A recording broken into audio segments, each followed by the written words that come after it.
안녕하세요. 오늘도 서연살롱을 찾아주셔서 감사합니다.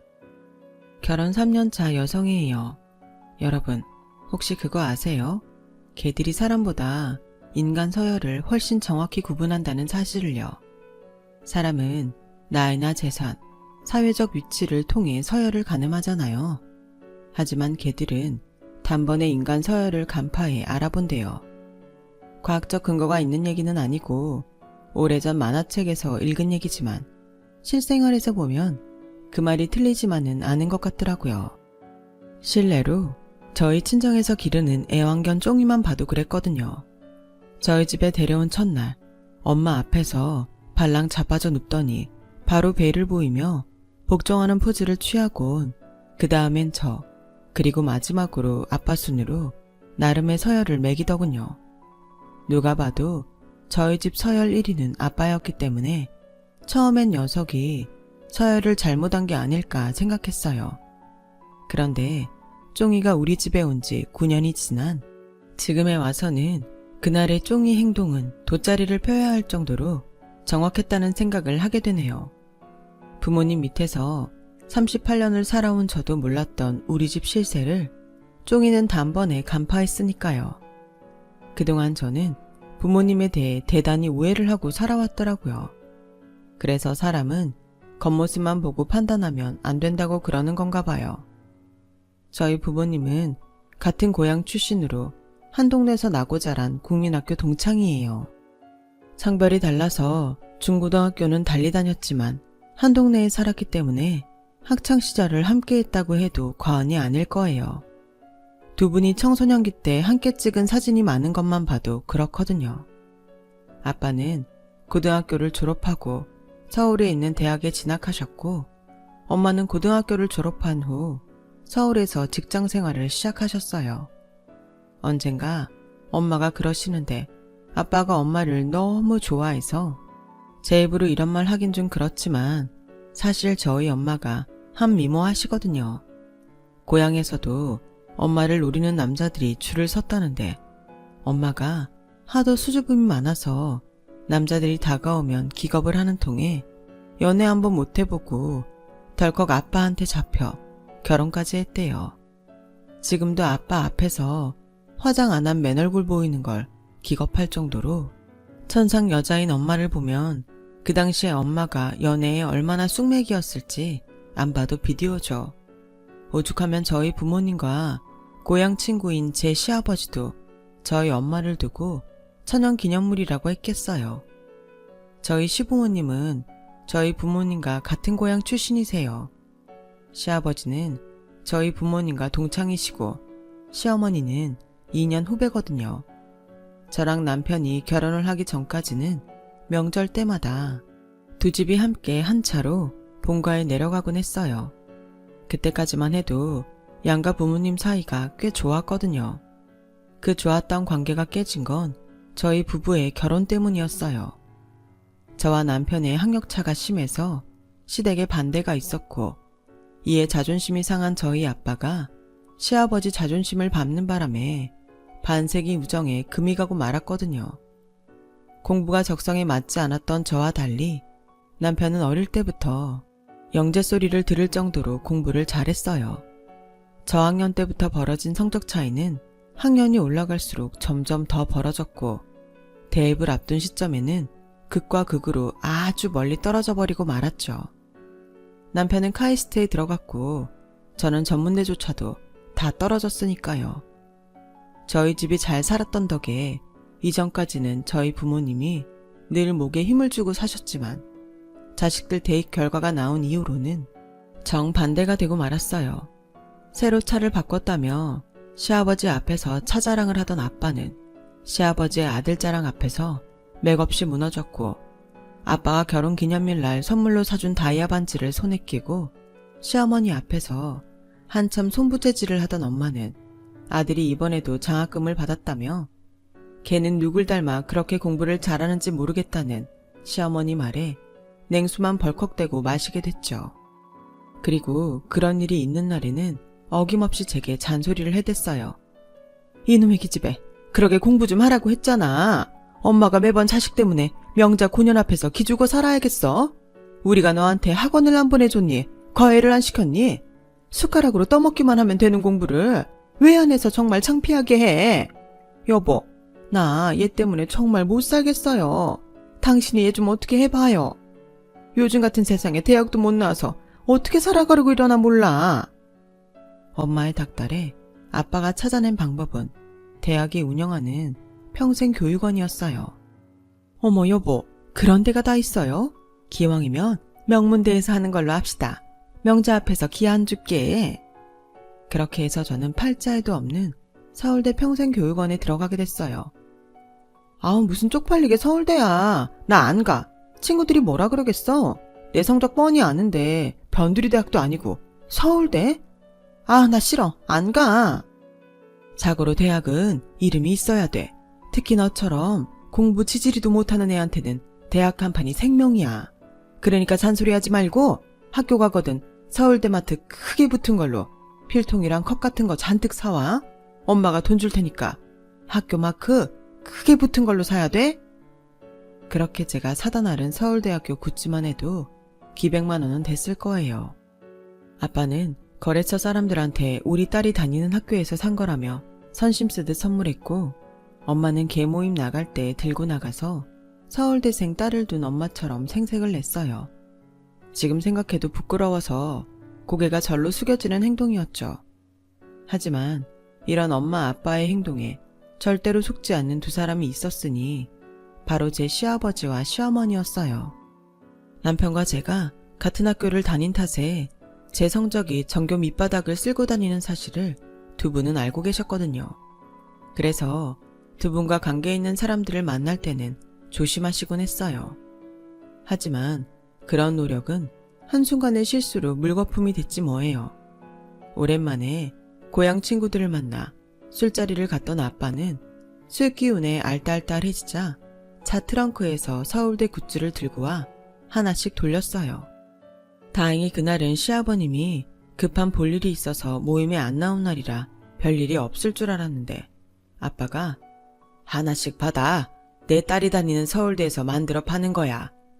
라는 멘트를 날린 그 순간 기다렸다는 듯이 나타난 시아버지가 아따 쓰글놈 사기꾼 다 되어부렸네. 시방 네가 딸이 둘이여 셋이여. 그러지 않고서야 서울대 들어갈 딸내미가 없을 거인디. 안 그냐? 고등학교도 꼬레비로 나온 꼴통이 대학을 가야 겉도 서울대를? 아따 지랄 연병을 해라. 시아버지의 등장에 아빠는 순식간에 술이 확 깨버렸어요. 이미 뱉어버린 말을 주워 담을 수도 없고 그저 대감마님 처분만 기다리는 돌쇠놈처럼 그 자리에 망부석이 되어 입을 꾹 다물고 있을 뿐이었죠. 안 그래도 평소 돈 좀 있다고 자신을 무시했던 저희 아빠한테 감정이 안 좋던 시아버지는 쾌재를 부르며 친구들 앞에서 아빠를 쪼아대기 시작했고 아빠는 온갖 수모를 온몸으로 받아내야 했어요.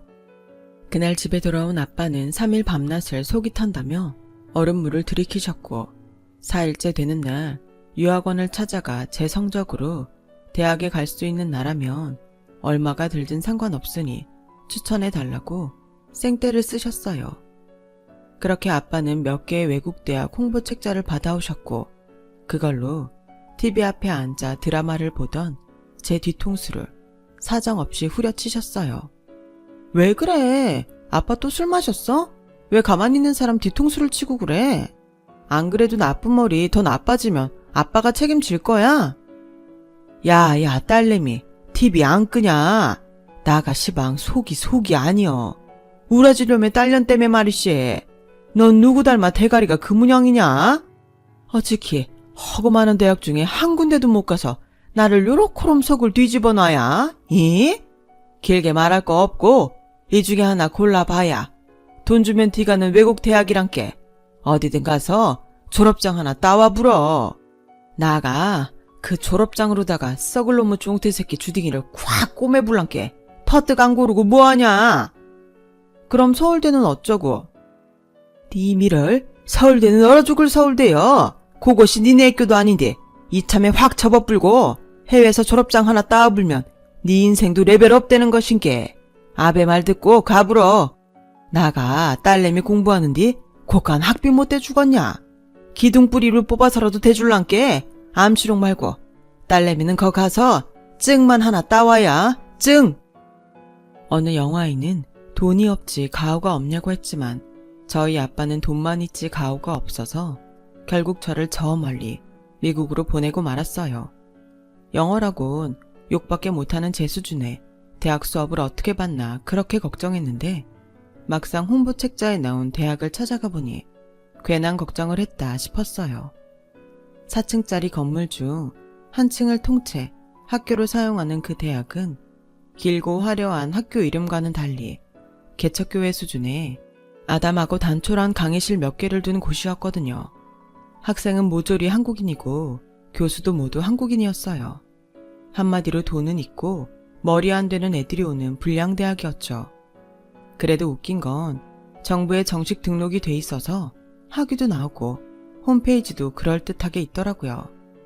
직접 와서 눈으로 확인하지 않으면 엄청 대단한 대학처럼 포장될 수 있는 그런 곳이었어요. 그곳에서 2년을 보내는 동안 제가 사용한 영어라곤 Hi, sorry, 고작 이 정도였어요. 한인 홈스테이에서 한식을 먹고 한인 컬리지에서 한국어 강의를 듣고 한국 친구들과 한인타운에서 놀다 보니 2년은 훌쩍 지나갔고 출석 일수만 채우면 주는 졸업장을 들고 당당히 한국으로 금이 환영할 수 있었죠. 공항에 마중 나온 아빠는 2년 만에 보는 딸내미 얼굴도 뒤로 한 채 그놈의 졸업장부터 찾아댔어요. 정작 그 학교를 졸업한 제게도 생소한 장황한 영문으로 구색을 맞춘 영문 졸업 증서를 가슴에 안은 아빠는 세상을 다 얻은 사람처럼 좋아했어요. 돈 들인 보람이 있다면서요. 몇 년 전 저희 시아버지한테 호되게 당했던 그날의 수모를 되갚아주려고 아빠는 집으로 동창들을 불러 모았어요. 돈으로 따다시피 한 제 졸업장을 한 사람 한 사람한테 보여주시며 미국 유학을 다녀온 딸내미 자랑을 입이 닳도록 하셨어요. 그 모습에 시아버지는 마지못해 축하한다고 하면서도 불편한 기색이 역력하더라고요. 저는 이렇게 물과 기름 같은 두 분을 보면서 마치 죄인이 된 기분이었어요. 사실 부모님들께는 말씀 안 드렸지만 그 당시 저와 남편은 4년 가까이 비밀 연애를 이어가고 있었거든요. 제가 그나마 그 알량한 학이라도 따올 수 있었던 건 똑똑한 남편이 저를 대신해 매번 과제 레포트를 대필해 주었기 때문이었어요. 남편한테 레포트를 맡기고 제가 했던 건 쇼핑이었어요. 하지만 내 몸을 치장하기 위한 쇼핑이 아니라 시장 동향을 잇기 위한 일종의 투자였죠. 제가 공부머리는 없지만 패션 쪽엔 꽤 감각이 있어서 한국에 돌아가면 편집샵을 하나 차릴 생각이었거든요. 전 미국에 있을 때 짬짬이 피팅 모델을 하면서 사업 자금을 모았고 거기다 아빠가 보내주시는 생활비랑 용돈도 차곡차곡 모아두었어요. 사람은 누구나 먹고 살만한 재주 하나쯤은 가지고 태어난다잖아요. 제가 가지고 태어난 재주는 바로 패션 관련 사업 능력이었던 것 같아요. 공부하려고 자리에 앉아 책만 접으면 그렇게 잠이 쏟아지더니 패션 잡지를 볼 때는 눈이 그렇게 초롱초롱해질 수가 없는 거예요. 그러니 제 길을 찾을 수밖에요. 아빠가 그렇게 바라던 학위를 따온 덕에 아빠는 제 샵을 오픈하는데 꽤 큰 금액을 투자해 주셨어요. 어디까지나 공짜가 아닌 투자였기에 순이익이 발생하는 시점부터 매달 일정 금액을 상환하는 조건이었죠. 저희 아빠가 딸바보인 건 맞지만 돈 관련해선 철저하시거든요. 어릴 때부터 부모 돈도 공짜가 아니란 걸 배워온 덕에 그리 놀랍지도 않은 제안이었어요. 당시 미국에서 가장 핫하다는 동네를 우리 집 앞마당 나가듯 쏟아내며 익힌 패션 동향을 바탕으로 유니크한 디자인부터 데일리룩에 이르기까지 구색을 맞췄죠. 취향은 달라도 제 샵에 들어온 이상 뭐라도 하나 사들고 나가게끔 전략을 짰어요. 그 전략은 적중했고 매출은 제가 기대했던 것보다 30% 이상 더 나왔어요. 첫 달 순수익을 정산해보니 대기업 관리급 월급 정도는 떨어지더라고요. 처음엔 SNS와 블로그를 통해 홍보를 시작했고 저희 샵을 방문했던 손님들 대상으로 땡톡으로 할인 입쿠폰과 신상품 블러셔를 보내서 고객을 유지하는데도 신경을 썼어요. 그렇게 3년 만에 저는 샵을 확장 이전하게 되었고 매장 직원도 전보다 2배 이상 늘어났어요. 제가 사업에 사활을 건 시간 동안 군대를 다녀온 남편은 졸업 후 바로 영구직으로 대기업에 취직이 됐어요. 둘 다 자신의 밥벌이 정도는 책임질 상황이 되자 그동안 안고 있던 폭탄을 터뜨리기로 했죠. 바로 우리의 결혼 말이에요. 그렇게 디데이를 향해 가던 어느 날 생각지도 않은 변수가 생긴 거예요. 아버님은 수십 년 동안 남의 가게에서 일하시다가 생애 처음 당신 소유의 카센터를 장만하셨는데 하필 그 건물이 무허가라서 보상금도 한 푼 못 받고 철거당하게 된 거예요. 아버님과 계약할 당시 아무 문제 없을 거라고 단언했던 전 주인은 잔금을 받자마자 전화번호도 바꾸고 사라져버린 터라 손에는 아버님 혼자 고스란히 떠안게 된 거죠. 그 일로 하루아침에 생활터전을 잃게 된 시아버지는 시리에 빠져선 죽어라 술만 들이부으셨어요.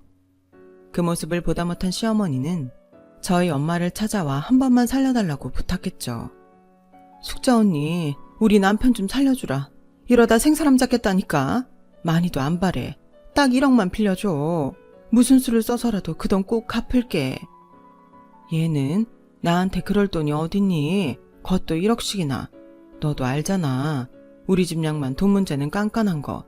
나도 이날 이때까지 생활비 받으며 살고 있어. 니네 사정 딱한 건 알지만 나한테 말해봤자 소용없어. 나한테 와서 이럴 게 아니라 종태씨 보러 우리 그이한테 말 좀 잘해보라 그래.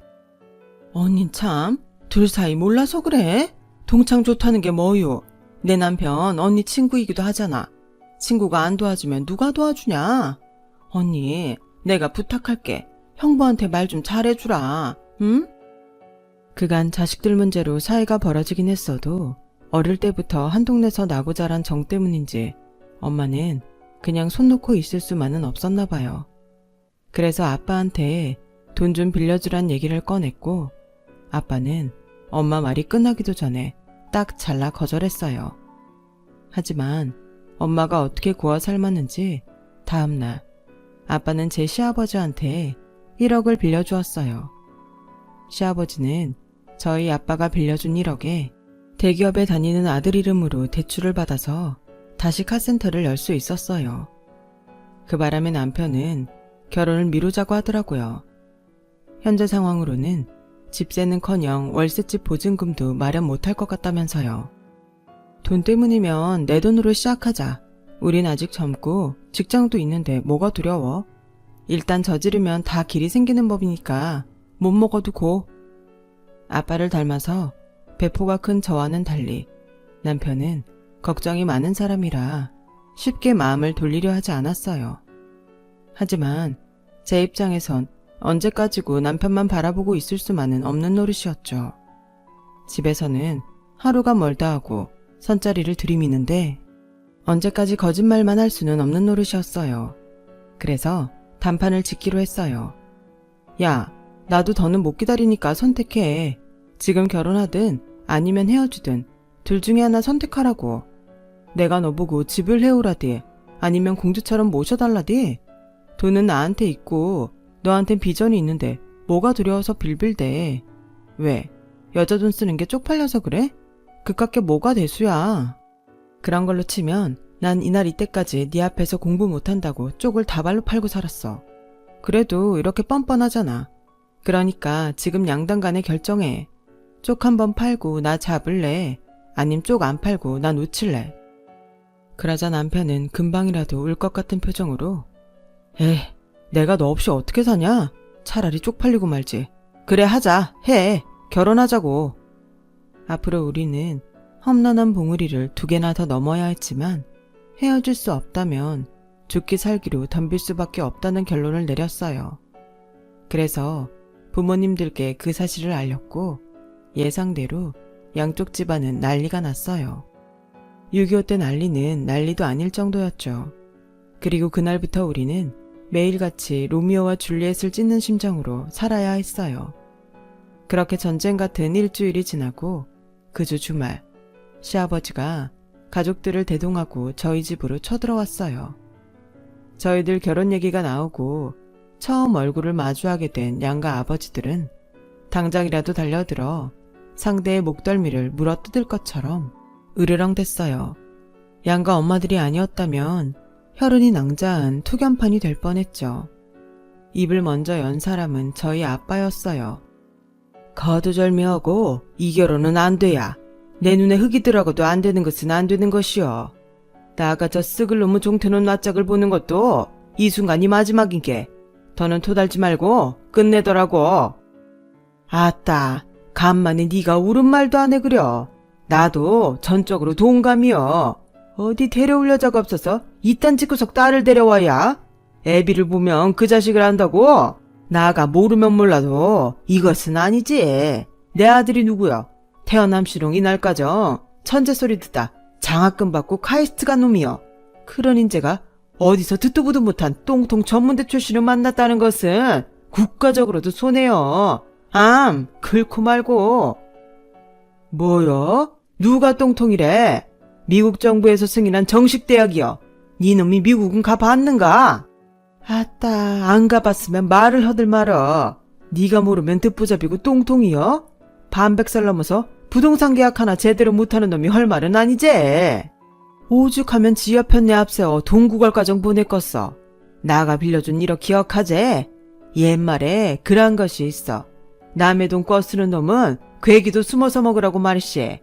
야야, 넌 앞으로 괴기를 먹고 잡아도 내 눈에 안 띄는 데서 먹어야 할 것이여. 내 피 같은 돈 1억 갖기 전까정 암만 알겠냐 이 썩을 놈아.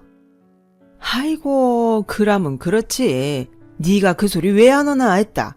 근데 어쩌을까나? 나가 시방은 먹고 대접을래도 수중에 돈이 없는디. 낭중에 니놈 향냄새 맡고 병품 뒤에 나자빠져 있을 때 저승가는 노잣돈으로 던져줄란께 받으려면 그때나 받든가. 그것이 싫으면 받지 말고. 막말로 나가 돈 빌릴 때 차용증을 썼냐 각서를 썼냐. 1억인지 2억인지 나가 돈 받다는 증거가 있긴 하냐고. 그니께 난 배째 뿔난다. 분위기는 점점 사나워졌고 급기야 돈 못 갚겠다고 나오는 시아버지한테 광분한 아버지는 골프채를 들고 나와 휘두르기 시작했어요. 그 바람에 집안에 있던 사람들은 집안을 휘젓는 아빠를 피해 사방으로 뿔뿔이 흩어져야 했죠.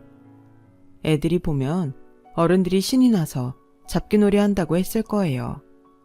더는 안 되겠다 싶어 경찰에 신고라도 해야 하나 고민하던 그때 안방문을 열고 엄마가 나왔어요. 하얀 백바지를 입고 입술엔 빨간 립스틱을 바른 채 말이죠. 그 모습은 마치 한때 껌 좀 씹던 70년대 랄라리와 흡사했어요. 골프채를 든 아빠를 피해 도망다니던 사람들은 그런 엄마의 모습을 보자 누가 먼저랄 것도 없이 멈춰 섰어요. 아직 사태 파악이 안 되는 사람은 아빠뿐이었죠. 그때였어요. 야, 오만보기, 그 짝딱이 안 놓냐? 그 소리에 아빠는 홀린 듯 고개를 돌렸고 그 순간 얼굴로 날아온 엄마의 발바닥에 그대로 바닥에 꼬꾸라졌어요. 그리곤 겁먹은 얼굴로 그러더군요. 숙자야, 니 꼬라지가 뭐다냐? 백바지 안 입기로 우라배랑 철석같이 약속했자녀. 웜에 빡쳐불어. 나가 시방 입고 잡아 입었냐? 그게 왜 잠자는 사자의 코털을 건드리고 지랄들이여. 너희들이 나를 무등산 백바지가 아니라 인간 고숙자로 만나고 잡으면 이라고 눈깔이 뒤집고 지랄 발광은 하지 말았어야지. 안 그냐 이 쓱을 잡놈들아. 그라고 허종태 니 이리 오니라. 나가 딴 것은 참아도 신용 없는 것은 참들 못해. 1억 처먹고 배째라는 것이냐 시방? 네가 일하고 나오면 나가 됐네 그냥 먹고 떨어지소 일할 줄 알았냐? 나가 배째고 등 따서 네 우정육부를 탈탈 털어버릴라니까 네 이리 오니라. 싸게 안 오고 뭐하냐? 이날 최종 빌런은 아빠가 아니라 우리 엄마였어요. 학창시절 광주바닥을 쓸고 다니던 무등산 백바지 고숙자. 그동안 제가 모르고 있었던 엄마의 실체였죠. 아빠도 시아버지도 고등학생 때까지 저희 엄마한테 맞고 자랐다는 사실을 저는 그날 처음 알았어요. 엄마가 뛰어난 미모에도 불구하고 학창시절 연애 한 번 안 하고 살았던 건 남학생들이 겁을 먹고 다가오지 않아서였어요. 게다가 아빠가 엄마를 서울로 데리고 온 게 아니라 엄마를 피해 도망온 걸 숙자 이모가 엄마한테 알려준 덕분에 엄마는 아빠를 찾을 수 있었던 거고요. 어떻게든 아빠한테서 엄마를 떼내려고 3대 독자 아들을 방귀자에 태워 서울까지 올려보냈던 친할아버지는 아들 자취방에서 자고 있는 엄마를 발견하고 그 자리에 주저앉았고, 이렇게 된 이상 인간이라도 만들어 쓰자는 심정으로 조건을 걸었대요. 조건은 바로 엄마의 트라이드 마크인 백바지를 벗고 조신한 여자로 다시 태어나라는 거였죠. 비록 날라리긴 했어도 아빠에 대한 마음은 일편단심이었던 엄마는 그날 이후 백바지를 벗고 제가 아는 현모양처의 모습으로 살아오신 거예요. 아버님께 1억을 빌려주게 된 것도 그 옛날 자신에게 귀한 정보를 주었던 숙자 이모, 아니 저희 시어머니에 대한 고마움 때문이었던 거죠. 이날 사건으로 남편과 저는 결혼을 할 수 있었어요. 그렇다고 엄마의 무력 때문은 아니고 남편이 저 아니면 평생 독신으로 살겠다고 선언한 덕분이었죠. 말도 많고 탈도 많았던 시간이 흘러 벌써 저희 부부는 결혼 3년 차가 되었네요. 요즘도 가끔 그날 일을 떠올리면 입가에 웃음이 돌곤 해요. 우리 집 종이가 보았던 서열 1위 우리 엄마. 앞으로도 건강하게 오래오래 사시길 바랄 뿐입니다. 우여곡절 많고 퉁탕대지만 웃음나는 우리 가족 모두 행복하게 잘 살았으면 좋겠습니다. 제 이야기 들어주셔서 감사드려요. 건강이 최고입니다. 건강하시고 가족들과 꽃길들 걸으세요. 여러분, 사연 댓글에 응원과 현명한 조언 부탁드려요. 좋아요와 구독은 저에게 큰 힘이 됩니다. 오늘도 좋은 일 가득하세요.